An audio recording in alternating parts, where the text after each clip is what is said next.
2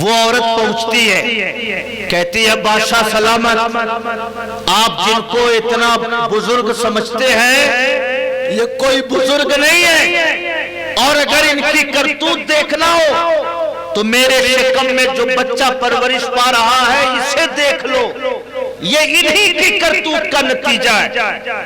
التمش حیرت میں، خواجہ قطب الدین حیرت میں، یہ کیا کہہ رہی ہے عورت؟ اپنے مرشد کو پکارا، یا معین الدین المدد، خواجہ معین الدین چشتی سے مدد مانگی، چند قدموں کے ساتھ دوری پر عصا کا سہارا لے کر چلتے ہوئے خواجہ معین الدین آگئے، قریب آئے، پوچھا قطب الدین کیا پریشانی؟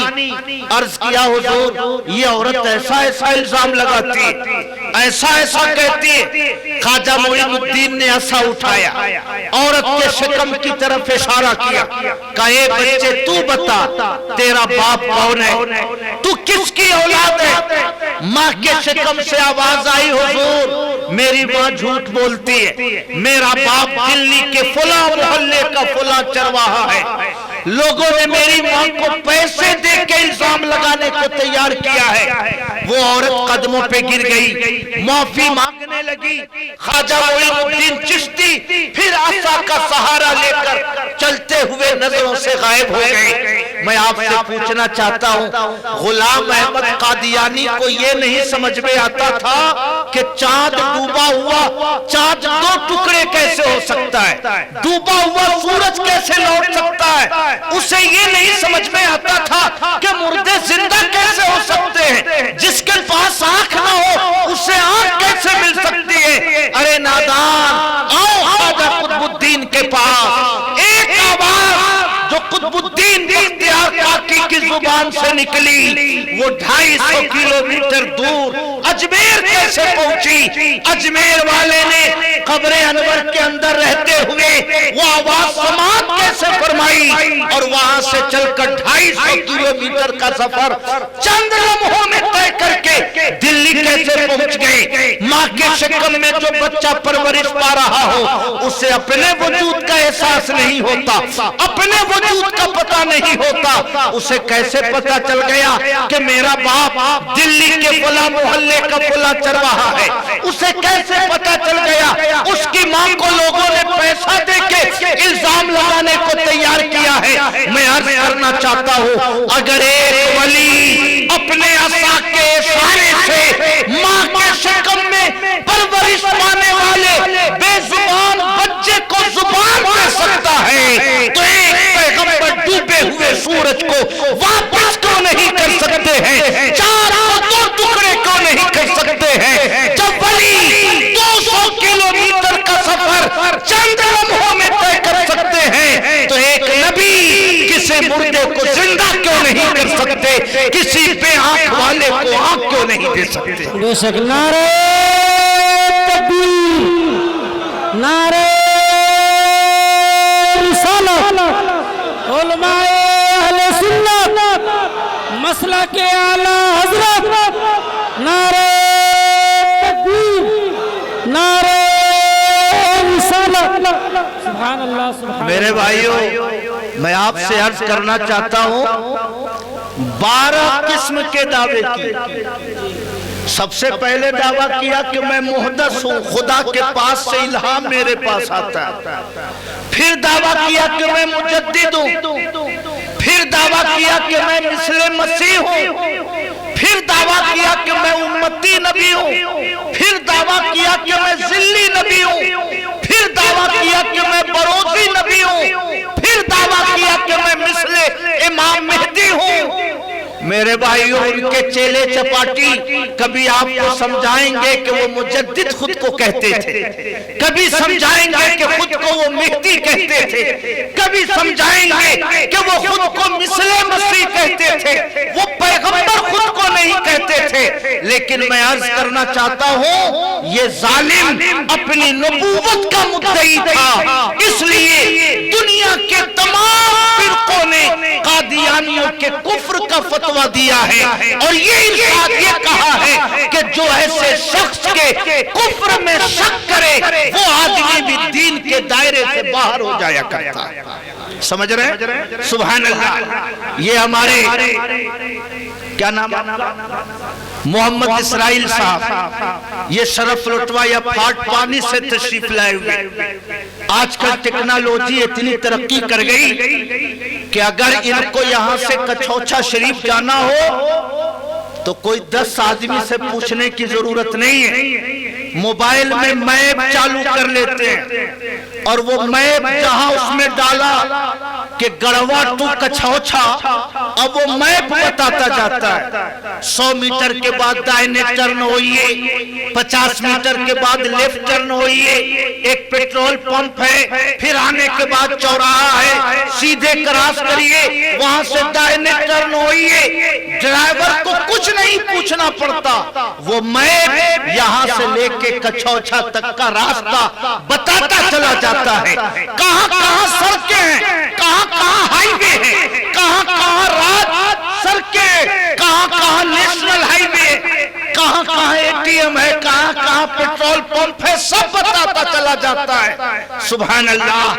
اگر ایک سائنسدان اپنی سائنسی معلومات کو انٹرنیٹ پہ لوڈ کر کے اپلیکیشن میں اتنی قوت پیدا کر دیتا ہے کہ وہ یہاں سے کچھوچا کا راستہ بتا دے، اگر انسان مشینوں میں اتنی معلومات ڈال سکتا ہے تو خدا اپنے نیک بندوں کے دلوں کو اتنا روشن کیوں نہیں کر سکتا کہ اجمیر میں رہ کر گڑھوا کو دیکھے، بغداد میں رہ کر پنڈیا کو دیکھے، مدینے میں رہ کر ساری کائنات کا مشاہدہ کرے۔ سائنسدان جب موبائل میں اتنی قوت ڈال سکتا ہے تو خدا اپنے نیک بندوں کے دلوں کو اتنا روشن کیوں نہیں کر سکتا؟ کہیے زور سے سبحان اللہ۔ سبحان اللہ۔ میرے بھائیوں، میں آپ سے عرض کرنا چاہتا ہوں، اس کو جنون کا دورہ پڑتا تھا۔ کتابوں میں لکھا ہے کہ جب اخیر عمر ہوئی تو پیشاب اس کو بہت ہوتا، پیشاب، تو پیشاب سے استنجا کرنے کے لیے ڈھیلا لیے رہتا تھا، اور گڑ کا بھی بہت شوقین تھا، تو ایک جیب میں گڑ رکھے رہتا تھا، ایک جیب میں ڈھیلا رکھے رہتا تھا، تاکہ اگر ایمرجنسی کیس ہو جائے تو اسی ڈھیلے سے استنجا کر سکے۔ مگر ایسا جنون اور پاگل پن طاری تھا کہ کبھی کبھار گڑ کھانے کے بدلے میں وہی ڈھیلا اٹھا کے کھا لیتا۔ سمجھ رہے ہیں؟ جب موت کا وقت قریب آیا، دست شروع ہوا، اس کی بیوی نصرت جہاں بیگم کہتی ہے کہ دست شروع ہوا، اور ہوتے ہوتے منہ سے شروع ہوا، منہ سے گندگی نکلنی شروع ہوئی، اور اسی حالت میں وہ دنیا سے 1918 میں دنیا سے چلا گیا۔